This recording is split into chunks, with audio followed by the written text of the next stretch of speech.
Jamuna Tira Vanachari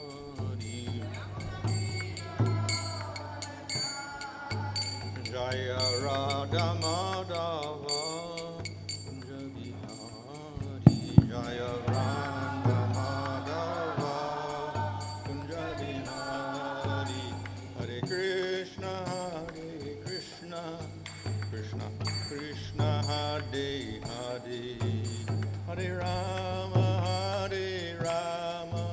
Rama Rama Hare Hare Hare Krishna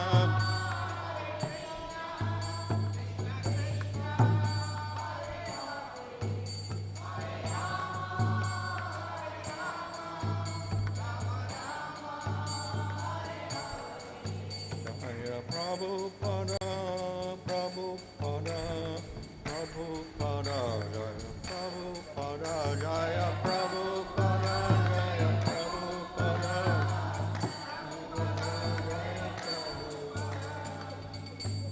Ayo Shivana Paramahamsa Madhurikacharya also Sri Sivadesi Bhaktivedanta Swami Srila Prabhupada Ki Jai Namacharya Haridas Thakur Ki Jai Prem Sagaho Sri Krishna Chaitanya Prabhu Nityananda Sri Advaita Gadadhara Shivasti Gaur Bhaktivinoda Ki Jai Sri Sri Radha Krishna Gaur Gopinash Shama Kunda Radha Kodi Giri Govardhan Ki Jai Shivandavan Dham Ki Jai Navadip Dham Ki Jai Ganga Tosi Bhakti Devi Ki Jai Ananta Vibhuti Vaishnava Vrinda Ki Jai Samaveta Bhakti Vrinda Ki Jai Gaur Premanandi All glories to the assembled devotees All glories to the assembled devotees All glories to the assembled devotees All glories to Sri Guru and Sri Gauranga All glories to Srila Prabhupada Om Namo Bhagavate Vasudevaya Om Namo Bhagavate Vasudevaya Om Namo Bhagavate Vasudevaya Nama Om Vishnupadaya Krishna Prasthaya Bhutade Shrimate Bhaktivedanta Swami Nijinamani Namaste Saraswati Deve Gauravani Prachadane Nirvashesha Shunyavadi Paschatadesha Tarane Shri Krishna Chaitanya Prabhu Nityananda Sri Advaita Gadadhar Shivasadi Gaur Bhakta Vrinda Hare Krishna Krishna Krishna Hare Hare Hare Rama Rama Rama Hare Hare Reading from Srimad Bhagavatam Canto 10, Chapter 8, 5, verse 6. Pranadinam Vishvasrajam Shaktayoya Parasyata Paratantriyat Vaishadrisyat Dvayos Chestaiva Chestatam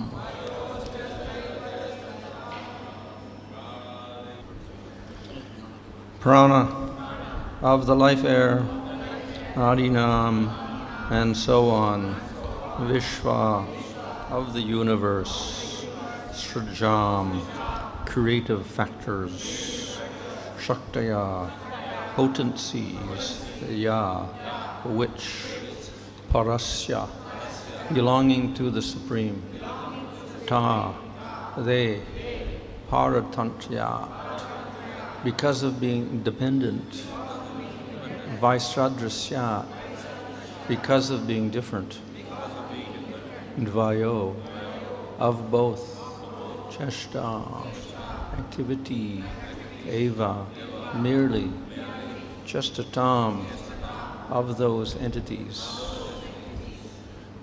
Translation, whatever potencies the life air and other elements of universal creation exhibit are actually all personal energies of the Supreme Lord.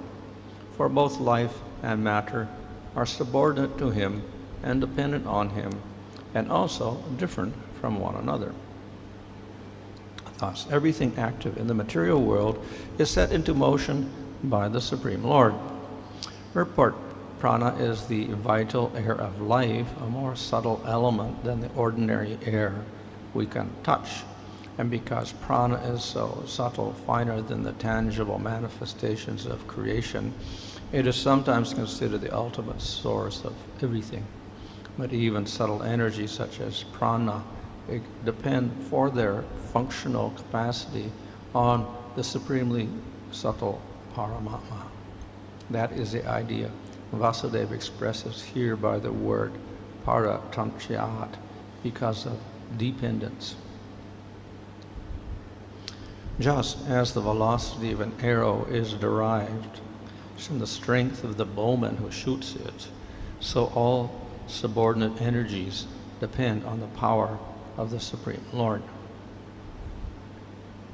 Furthermore, even when various subtle causes have been empowered with their capacity to act, they cannot act in concert without the Supersoul's coordinating direction.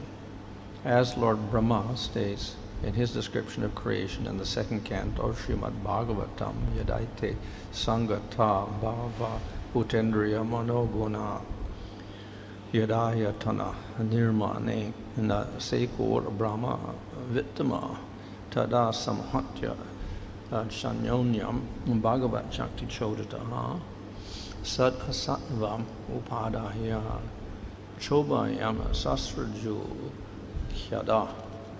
O Narada, best of the transcendentalists, the forms of the body cannot manifest as long as these created parts, namely the elements, senses, mind, and modes of nature, are not assembled.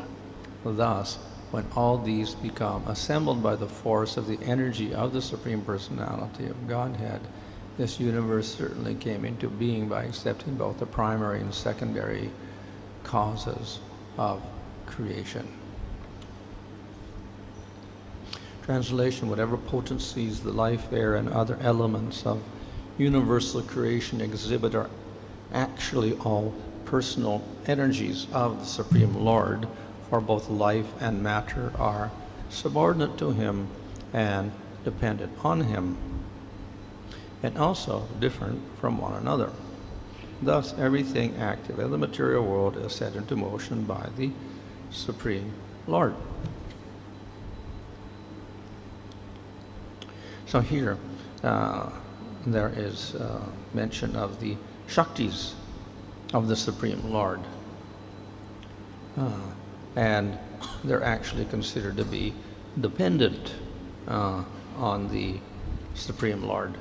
They are of a great variety and also different from the Supreme Lord, and they're also dependent upon the Supreme Lord. So it is due to these Shaktis that we get the manifestation of the material world. And here we have talk of pranas, etc. Of course, prana is not directly the element. Element is air element. So we have 5 gross elements. And we get mind, intelligence, false ego, etc. and sense objects. So generally prana is not considered one of those elements, but it's actually a byproduct or a transformation of the air element. Air element also is not exactly this air, it's more subtle, just as the water element is not the water that we know of, and the earth element is not the earth element. It's a little bit different. It's only when these combine together in certain proportions that we get air as we know it, or water as we know it, and earth as we know it. So in any case, it's very subtle. Even the gross element is quite subtle in itself. So a transformation of that air element is the prana. So prana has a particular function. It is, we could say, how the air operates within the body to support the body. So we have 5 major pranas and 5 secondary pranas in the body made out of that air element, and they function in different ways. And they support the body. Of course, they're very subtle, so they're not like the gross elements. They're very, very subtle, and we can say they're part of the subtle body, actually. So it's described in the story of Puranjana how when he left his body, he took his senses and his pranas with him. So they go with the subtle body. when you die, and then they enter into your next body. So the pranas are responsible for the how the body operates. So we generally don't think of how the body's going on, how the breathing and the blood circulates and digestion happens and all this. It's going on more or less automatically, but to help that function, we have the pranas. So they support the body in all those different functions throughout the day and night. And in this way, life continues in terms of material body. So that's why prana also means life, air, or whatever, because it supports the life itself. So the life air are very important. But apart from the life air, of course, we have other aspects of creation, all the gross material elements, which have to combine in a specific manner to function. And we have sense objects, the so-called qualities of the different elements, such as form and taste and smell and touch and hearing, etc., sound. And we also have the senses. They're also elements.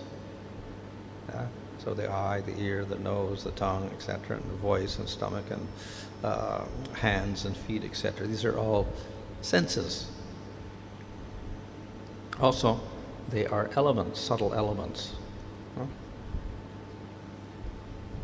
And we have even devatas, who are also considered material elements. So we have mind devata. That's the Chandra. And then we have all the other different devatas in charge of the different senses, like the voices. God Agni is the devata in charge. So each of the senses has a devata in charge of it. And of course then we have the subtle body with the mind, intelligence, false ego, and we have the devatas there also for intelligence and false ego, like Shiva in charge of false ego. So we have devatas, we have senses, we have sense objects, we have gross material objects, and we have the pranas, etc. These are all elements. And in the second canto it's described how they combine into the universal form, which is a body, like a person. And then they're supposed to function. The eye is there, and the nose, etc. But they can't really function on their own. When the Supreme Lord enters, then the eye can see, the tongue can taste, the ear can hear. So in other words, when the Paramatma is in relation to the material elements and the sense objects and the devatas, etc., they cooperate together so that the universal form can see. So we have a sense there, like the eye.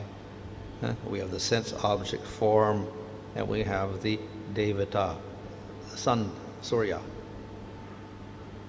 So without the Paramatma there, no sight. The function doesn't go on between the devata and the sense object and the eye. When Paramatma enters, then that eye can see. The relationship between the devata and the eye and the sense object operates, and the eye can see forms. Similarly for all the other senses. So in other words, everything, all these elements function in relation to Supreme Lord. Of course, this is a secondary feature of the Lord, this Paramatma feature. Now, of course, the universal form is more or less symbolic. But we can take that as for all the bodies in the material world, they cannot function and use their senses unless Supreme Lord is there. Generally, we say, okay, it all depends on the Atma, but behind the Atma is Supreme Lord. So if he's not there, even the Jiva can do nothing on his own. So the idea is that all the material elements are there for a certain purpose. And what is that purpose? To make bodies for living entities, gross and subtle, so that they can enjoy in the material world. We have sense objects and senses, and David is there so they can perceive things and get their little enjoyment. So in other words, all the material elements are produced to form bodies so that the living entities can enjoy in the material world. But they can't do so unless Supreme Lord is also there. So that is graphically represented by the description of the universal form and how it cannot function without the presence of the soul within that body, that is the Paramatma.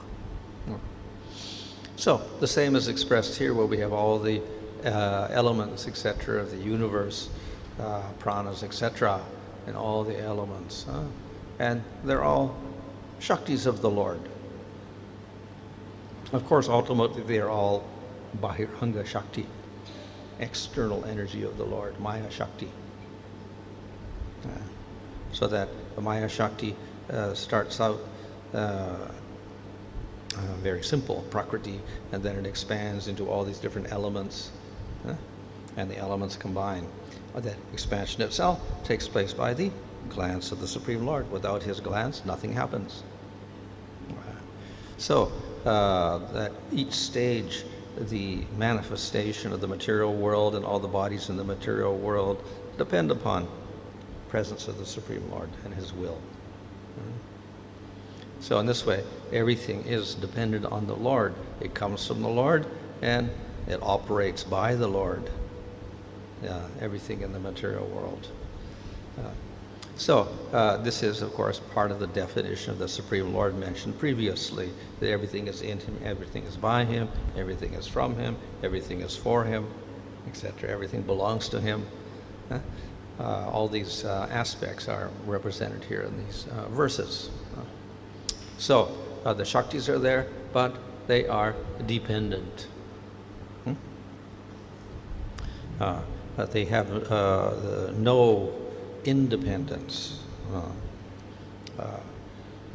They depend upon the Lord to operate properly in this material world. So ultimately, Shakti means dependence. There are some theories where Shakti is independent, but we say Shakti is not independent. It depends on the Shaktiman, possessor of the Shakti. So ultimately, all Shaktis are derived from Supreme Lord. So he's called the Shaktiman. And then he has his energy. So energy is just another way of saying that the Lord has means by which he can accomplish everything. So his means of accomplishing creation of a material world is through his Shakti. That is Bahiranga Shakti. So part that we can say part of it is that material, the substance, matter, all these different elements, etc. That's part of the Bahiranga Shakti. Another part is the subtle part. That is time and karma. They're not actually substance, but they are intimately related with matter in the material world. We don't have matter without time and karma. It's automatically there. So and it's also part of the Maya Shakti or the Bahiranga Shakti. So the Shakti means depends on the Supreme Lord, cannot act independently.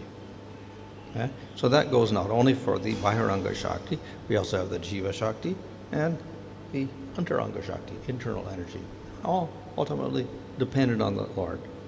They come from him, they are in him, they belong to him, etc., for his own purposes. So all these Shaktis are operating under the Supreme Lord.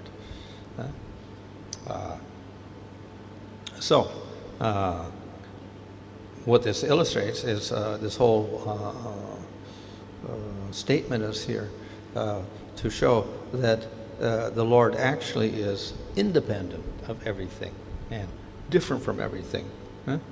So here it mentions Paratantra and Vaisadrasa, different. It's dependent on the Lord and different from the Lord. So particularly the material energy, this Bahiranga Shakti, is very different from the Lord because it's not even conscious, it's not chit. It's completely inert in itself. The Chit Shakti is Chit, fully conscious. It's quite similar to the Lord, but this is very different from the Lord. So that spiritual energy also is dependent on the Lord. And that distinguishes it from the Sarup of the Lord. It's dependent on him, but quite similar to the Lord. This is very different from the Lord, being Achit, dependent, and also very different from the Supreme Lord, not Chit at all. However, we could say, well, how does this material energy operate then? It has to have the Lord there doing everything all the time. The answer is, there's another energy, the Tatastha Shakti, the Jivas. So they combine with matter, and which is Achit. And then we can say that matter has a little bit of a consciousness in the form of the Jiva within it. So when Mahavishnu wants to manifest the material worlds, he injects the jivas into Prakriti. And then immediately it transforms into Mahatattva and begins to glow because of the consciousness of the jivas there. So it seems to transform immediately by contact with the jivas. So when we have jiva in contact with matter, then we get material bodies. So these material bodies, these are the active portion of the material world. If we have a whole material creation and no bodies at all, no life forms there, what is the use of it? Just a bunch of rocks everywhere, and elements maybe, but nothing there. Rocks and water and elements and nothing there. Very barren looking. There's no trees, there's no plants, there's no animals, nothing there. So the material world is full of life, and that's what gives it this great variety. So we get animals and plants and human beings and devatas and all sorts of creatures on different levels of the universe, and that creates a lot of variety within the universe and a lot of variegated activity, because it's due to these living creatures interacting that we get a lot of the actions of the world taking place. And of course, for the jiva, what is its purpose? Enjoyment. They all get a material body and they start acting and doing things and interacting and getting their happiness. Whole purpose is for the jivas, so they can try to get their happiness. So all this arrangement is here. We have the Bahiranga Shakti, and then we have the Jiva Shaktis there within it that sort of animate the material world, and behind that we have Supreme Lord. So everything is ultimately dependent on the Lord. The Jiva Shakti is dependent on the Lord, and the Bahiranga Shakti completely dependent on the Lord. And then he combines the two together, the Jiva Shakti and the external energy, Bahiranga Shakti, and we get a material world going on, days of Brahma, lives of Brahma, etc. So all under Supreme Lord. But Supreme Lord also completely separate. It goes on. Of course, we have Paramatma here supervising, advising, permitting, observing everything in the material world.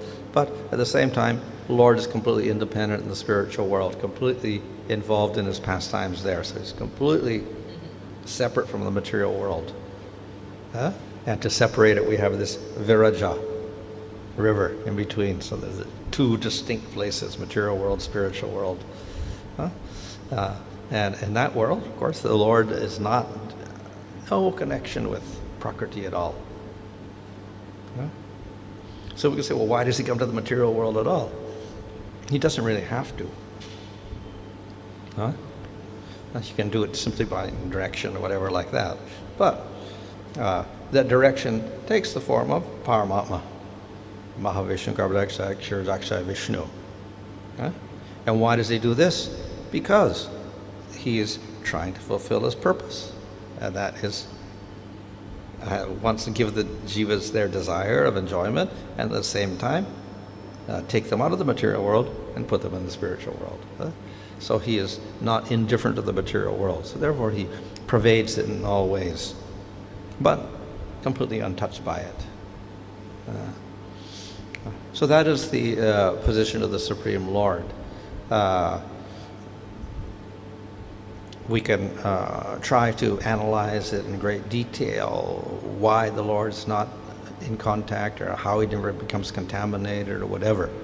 But we cannot really explain everything in great detail because we don't understand the Supreme Lord and his spiritual powers, except we don't even understand the jiva at this point and its spiritual nature. So very difficult for us to in detail logically explain the Lord's relationship to the material world because we don't understand the powers of the Supreme Lord and how they operate. But we get some sort of idea by statements in the Bhagavatam. And at least they give us a general idea to show the dependence of everything on the Lord, how it is different from the Lord, but how it operates under the Lord's direction with the Lord's particular purpose.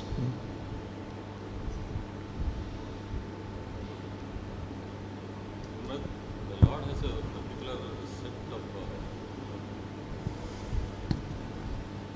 a particular design for each and every soul. Whatever the soul deserves, he gives that and tries to uplift the soul. But basically this design what the Lord sets up, how does it work and where from he makes those standards? For every soul to advance in spiritual life, Lord gives a set of circumstances and... Oh, well, we have the law of karma at work in the material world. And if the jivas don't surrender to the Lord, then they are subjected to the law of karma. And that law of karma acts equally on all living entities, but when you're a human being, then when you do the activities, you get results for it. And the results are defined in terms of the quality of the activity. And if we want to go to scripture, then we can understand what type of activity gives what result. So all very nicely defined for us. Basically, of course, it means you do activities very selfishly and cause unnecessary violence in the world, that you get bad karma, suffering. And you do good activities in the material world, pious activities, you get happiness in the material world. Well, basic principles are there. And you follow that rule, then you get more happiness. If you don't follow the rule and you do a lot of violence, then you get more suffering. So the whole purpose of that is to persuade the jiva through experience to avoid violence in the material world, to give up his selfishness for that purpose. And once he starts doing that, then he starts thinking a little bit, and then eventually he can understand he's not the body, and he can accept the Supreme Lord if he gets mercy of devotees, etc. So the law of karma is there for the jivas in the material world to help purify them and help them follow proper conduct. But we find that even in devotional life, devotees are also affected by this selfishness, avarice, greed, and so many other things which cause disturbances among the devotees. How does this happen, and how we can avoid these things? Well, that is the impurity. Devotees start devotional service with some faith, but they have a lot of anarthas, they have a lot of material desires. Of course, if those material desires are too strong, they cannot practice bhakti properly. If they are pacified to some extent, then they can begin the process of bhakti. And in the process of bhakti, then again, they may surface or whatever. The process of bhakti, however, is anartha nivritti, so it should destroy the anarthas. But if we don't practice bhakti properly and we commit aparadhas, then the destruction of anarthas does not take place properly, and then they may surface more in those individuals. So therefore they have to practice bhakti in the proper way, and then they get proper results. If they don't practice properly, you get wrong results.